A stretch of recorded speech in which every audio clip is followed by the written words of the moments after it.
Chapter 16 Most Remarkable. Several miles south of the cabin, upon a strip of sandy beach, stood two old men arguing. Before them stretched the broad Atlantic. At their backs was the dark continent. Close around them loomed the impenetrable blackness of the jungle. Savage beasts roared and growled. Noises hideous and weird assailed their ears. They had wandered for miles in search of their camp, but always in the wrong direction. They were as hopelessly lost as though they suddenly had been transported to another world. At such a time, indeed, every fiber of their combined intellects must have been concentrated upon the vital question of the minute, the life and death question to them of retracing their steps to camp. Samuel T. Philander was speaking. "But, my dear Professor," he was saying, "I still maintain that but for the victories of Ferdinand and Isabella over the 15th century Moors in Spain, the world would be today 1,000 years in advance of where we now find ourselves. The Moors were essentially a tolerant, broad-minded, liberal race of agriculturalists, artisans, and merchants, the very type of people that has made possible such civilization as we find today in America and Europe, while the Spaniards—" "Tut, tut, dear Mr. Philander," interrupted Professor Porter. "Their religion positively precluded the possibilities you suggest. Moslemism was, is, and always will be, a blight on that scientific progress which has marked it." "Bless me, Professor," interjected Mr. Philander, who had turned his gaze toward the jungle. "There seems to be someone approaching." Professor Archimedes Q. Porter turned in the direction indicated by the nearsighted Mr. Philander. "Tut, tut, Mr. Philander," he chided. "How often must I urge you to seek that absolute concentration of your mental faculties, which alone may permit you to bring to bear to the highest powers of intellectuality upon the momentous problems which naturally fall to the lot of great minds. And now I find you guilty of a most flagrant breach of courtesy in interrupting my learned discourse to call attention to a mere quadruped of the genus Felis. As I was saying, Mr. "Heavens, Professor, a lion?" cried Mr. Philander, straining his weak eyes towards the dim figure outlined against the dark tropical underbrush. "Yes, yes, Mr. Philander, if you insist upon employing slang in your discourse, a lion. But as I was saying—" "Bless me, Professor," again interrupted Mr. Philander. "Permit me to suggest that doubtless the Moors who were conquered in the 15th century will continue in that most regrettable condition, for the time being at least, even though we postpone discussion of that world calamity until we may attain the enchanting view of yon fearless carnivora, which distance proverbially is credited with lending." In the meantime, the lion had approached with quiet dignity to within 10 paces of the two men, where he stood curiously watching them. The moonlight flooded the beach, and the strange group stood out in bold relief against the yellow sand.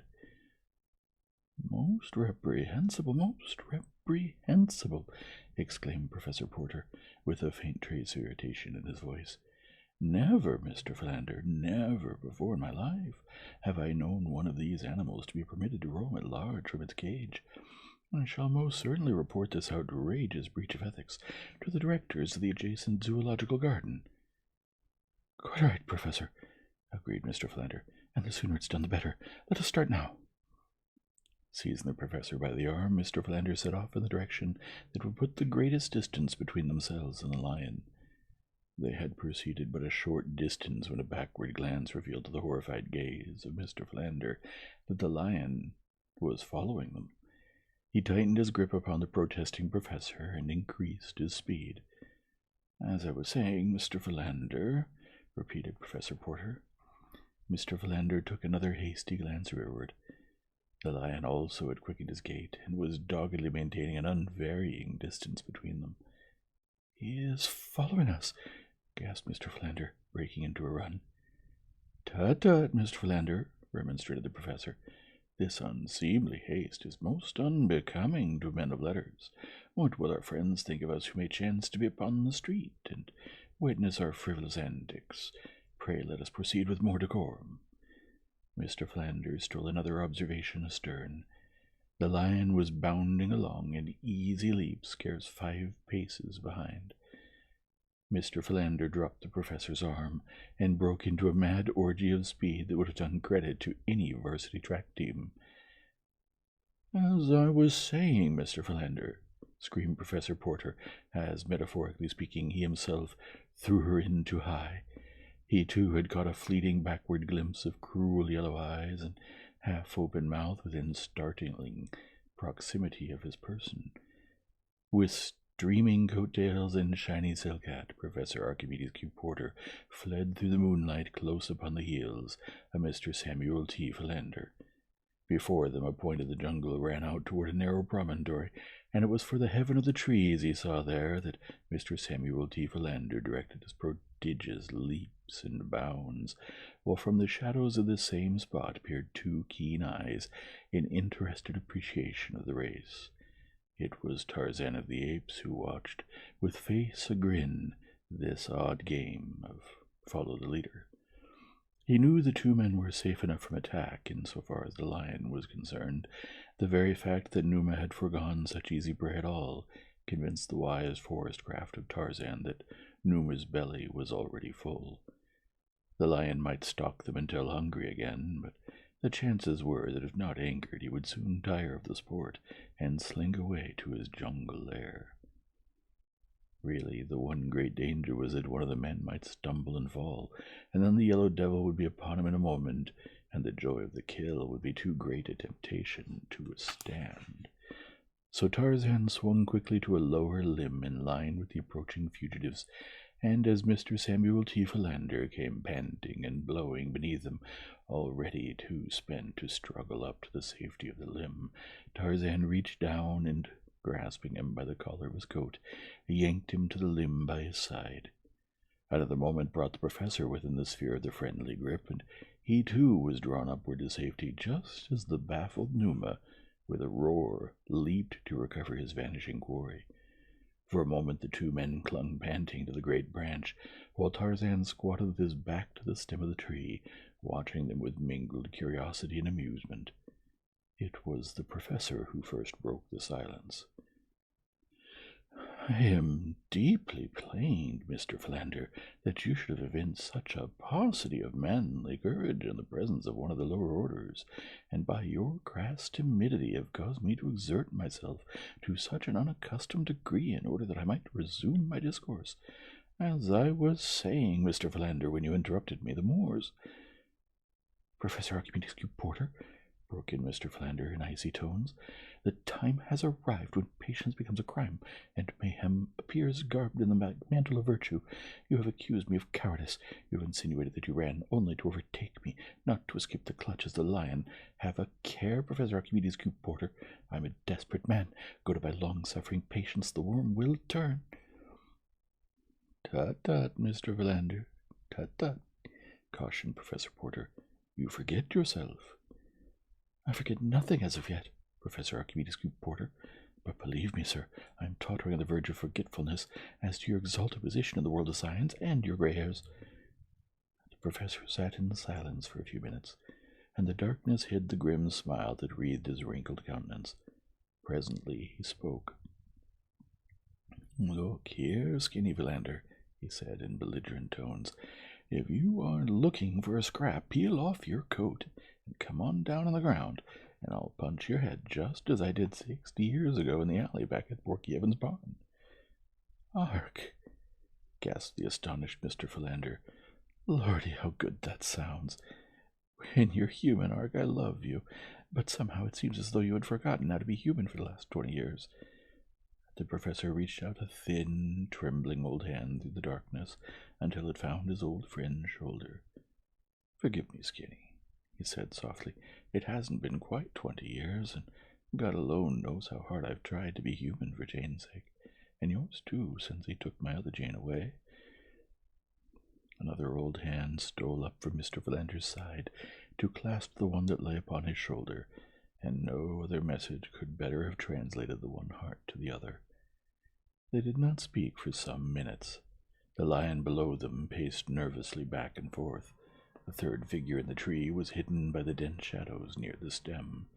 He too was silent, motionless as a graven image. "You certainly pulled me up into the street just in time," said the professor at last. "I want to thank you. You saved my life." "But I didn't pull you up here, Professor," said Mr. Philander. "Bless me. The excitement of the moment quite caused me to forget that I myself was drawn up there by some outside agency. There must be someone or something in this tree with us." "Eh?" ejaculated Professor Porter. "Are you quite positive, Mr. Philander?" "Most positive, Professor," replied Mr. Philander. "And," he added, "I think we should think the party. He may be sitting right next to you now, sir." "Eh? What's that?" "Tut, tut, Mr. Philander, tut, tut," said Professor Porter, edging cautiously nearer to Mr. Philander. Just then it occurred to Tarzan of the Apes that Numa had loitered beneath the tree for a sufficient length of time, so he raised his young head toward the heavens, and there rang out upon the terrified ears of the two old men the awful warning challenge of the anthropoid. The two friends, huddled trembling in their precarious position on the limb, saw the great lion halt in his restless pacing as the blood-curdling cry smote his ears, and then slink quickly into the jungle to be instantly lost to view. "Even the lion trembles in fear," whispered Mr. Philander. "Most remarkable, most remarkable," murmured Professor Porter, clutching frantically at Mr. Philander to regain the balance which the sudden fright had so perilously endangered. Unfortunately for them both, Mr. Philander's center of equilibrium was at that very moment hanging upon the ragged edge of nothing, so that it seemed but the gentle impetus supplied by the additional weight to Professor Porter's body to topple the devoted secretary from the limb. For a moment they swayed uncertainly, and then, with a mingled and most unscholarly shriek, they pitched headlong from the tree, locked in frenzied embrace. It was quite some moments ere either moved, for both were positive that any such attempt would reveal so many breaks and fractures as to make further progress impossible. At length Professor Porter made an attempt to move one leg. To his surprise, it responded to his will as in days gone by. He now drew up its mate and stretched it forth again. "Most remarkable, he murmured. "Thank God, Professor," whispered Mr. Philander fervently. "You're not dead, then?" "Tut, tut, Mr. Philander, tut, tut," cautioned Professor Porter. "I do not know which accuracy as yet." With infinite solicitude, Professor Porter wiggled his right arm. Joy! It was intact. Breathlessly he waved his left arm above his prostrate body. It waved. "Most remarkable, he said. "To whom are you signaling, Professor?" asked Mr. Philander in an excited tone. Professor Porter deigned to make no response to this puerile inquiry. Instead, he raised his head gently from the ground, nodding it back and forth a half-dozen times. "Most remarkable," he breathed. "It remains intact." Mr. Philander had not moved from where he had fallen. He had not dared the attempt. How indeed could one move when one's arms and legs and back were broken? One eye was buried in the soft loam. The other, rolling sideways, was fixed in awe upon the strange gyrations of Professor Porter. "How sad!" exclaimed Mr. Philander, half aloud. "Concussion of the brain superinducting total mental operation. How very sad indeed, and for one still so young." Professor Porter rolled over upon his stomach. Gingerly he bowed his back until he resembled a huge tomcat in proximity to a yelping dog. Then he sat up and felt of various portions of his anatomy. "They're all here," he exclaimed. "Most remarkable." Whereupon he arose, and, bending a scathing glance upon the still prostrate form of Mr. Samuel T. Philander, he said, "Tut, tut, Mr. Philander. This is no time to indulge in slothful ease. We must be up and doing." Mr. Philander lifted his other eye out of the mud and gazed in speechless rage at Professor Porter. Then he attempted to rise. Nor could there have been any more surprise than he when his efforts were immediately crowned with marked success. He was still bursting with rage, however, at the cruel injustice of Professor Porter's insinuation, and was on the point of rendering a tart rejoinder when his eyes fell upon a strange figure standing a few paces away, scrutinizing them intently. Professor Porter had recovered his shiny silk hat, which he had brushed carefully upon the sleeve of his coat, and replaced upon his head. When he saw Mr. Philander pointing to something behind him, he turned to behold a giant, naked but for a loin-cloth and a few metal ornaments, standing motionless before him.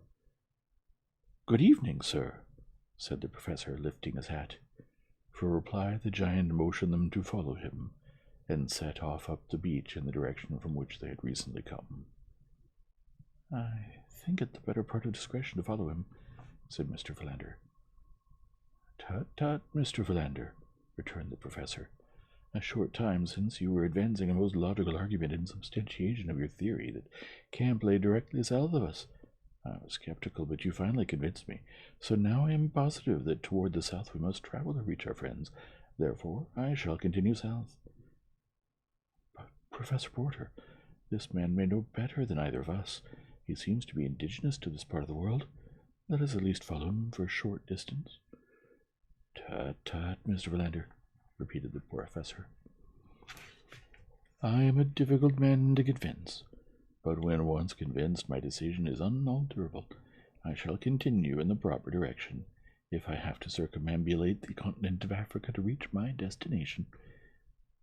Further argument was interrupted by Tarzan, who, seeing that these strange men were not following him, had returned to their side. Again he beckoned to them, but still they stood in argument. Presently the ape-man lost patience with their stupid ignorance. He grasped the frightened Mr. Philander by the shoulder, and before that worthy gentleman knew whether he was being killed or merely maimed for life, Tarzan had tied one end of his rope securely about Mr. Philander's neck. "Tut, tut, Mr. Philander," remonstrated Professor Porter. "It is most unbecoming you to submit to such indignities." But scarcely were the words out of his mouth ere he too had been seized and securely bound by the neck with the same rope.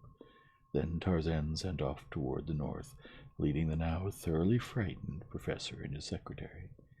In deathly silence they proceeded for what seemed hours to the two tired and hopeless old men. But presently, as they topped a little rise of ground, they were overjoyed to see the cabin lying before them, not 100 yards distant. Here Tarzan released them, and pointing toward the little building, vanished into the jungle beside them. "Most remarkable, gasped the professor. "But you see, Mr. Philander, that I was quite right, as usual, and but for your stubborn willfulness, we should have escaped a series of most humiliating, not to say dangerous, accidents. Pray allow yourself to be guided by a more mature and practical mind hereafter when in need of wise counsel." Mr. Samuel T. Philander was too much relieved at the happy outcome to their adventure to take umbrage at the professor's cruel fling. Instead, he grasped his friend's arm and hastened him forward in the direction of the cabin. It was a much relieved party of castaways that found itself once more united. Dawn discovered them still recounting their various adventures, and speculating upon the identity of the strange guardian and protector they had found on this savage shore. Esmeralda was positive that it was none other than an angel of the Lord, sent down especially to watch over them. "Had you seen him devour the raw meat of the lion, Esmeralda," laughed Clayton, "you would have thought him a very material angel." "There was nothing heavenly about his voice," said Jane Porter with a little shudder at recollection of the awful roar which had followed the killing of the lioness. "Nor did it precisely comport with my preconceived ideas of the dignity of divine messengers," remarked Professor Porter. "When the gentleman tied two highly respectable and erudite scholars neck to neck and dragged them through the jungle as though they had been cows."